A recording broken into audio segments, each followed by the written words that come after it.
Hey guys, you know, when times are tough, people have to become do-it-yourself. I mean, let's face it, if you don't have the money to pay somebody to fix a problem, then that leads to a lot of other different problems. Anyway, if it wasn't for YouTube, I gotta tell you, I wouldn't know half the stuff that I know. Now I can fix my own vehicles or appliances without paying thousands of dollars to the quote-unquote expert that watched the same video. Anyway, but here's the thing. It's one thing to watch a video step by step, and it's another to actually do it, okay?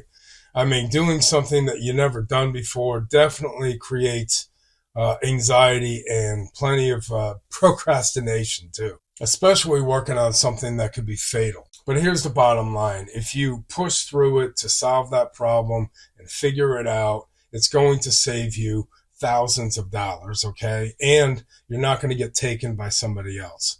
This is your knowledge, and nobody can take that away from you. Anyway, if you guys need a clue about marketing or running a business or starting a business, let me know, because you're going to need digital marketing skills and business skills to run that business. I know I've had 7 different businesses over the years since 1987. Anyway, let me know, share, follow, and subscribe, and stay tuned.